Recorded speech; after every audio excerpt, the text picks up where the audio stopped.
ગુજરાત સરકારે પઢાઈ વી પોષણ વી ના નિર્ધાર સાથે રાજ્યના 81 તાલુકાઓની 12,522 શાળાઓમાં નોંધાયેલા 15,05,000 વિદ્યાર્થીઓ માટે વાર્ષિક 617 કરોડ રૂપિયાનો વધારાનો ખર્ચ ભોગવવા સાથે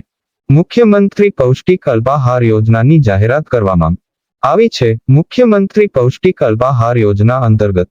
15,05,000 વિદ્યાર્થીઓને બપોરના ભોજન પછી નાની રિસેસમાં અલ્પાહાર તરીકે ખાંડેલા સિંગદાણા સહિતની સુખડી ચણા મિક્સ કઠોળની ચાટ તથા શ્રી અન્ન મિલેટમાંથી બનાવેલી પૌષ્ટિક ખાદ્ય સામગ્રી અલ્પાહાર સ્વરૂપે આપવાનો નિર્ણય લેવામાં આવ્યો છે। મુખ્યમંત્રી પૌષ્ટિક અલ્પાહાર યોજના અંગે અમદાવાદ જિલ્લા પંચાયતની શિક્ષણ સમિતિના ચેરમેન દિકપાલસિંહ ચુડાસમાએ જણાવ્યું હતું કે અમદાવાદ જિલ્લાના 9 તાલુકાઓમાં 686 પ્રાથમિક શાળાઓમાં 1,58,915 જેટલા વિદ્યાર્થીઓને પીએમ પોષણ યોજનામાં બપોરનું ભોજન કરાવ્યા પછી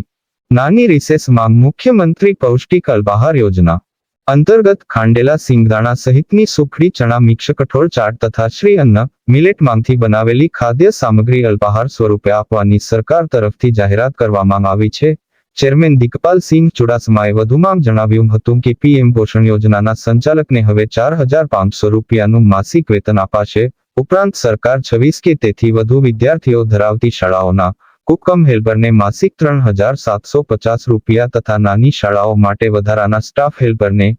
માસિક 1,500 માનદ વેતન આપશે।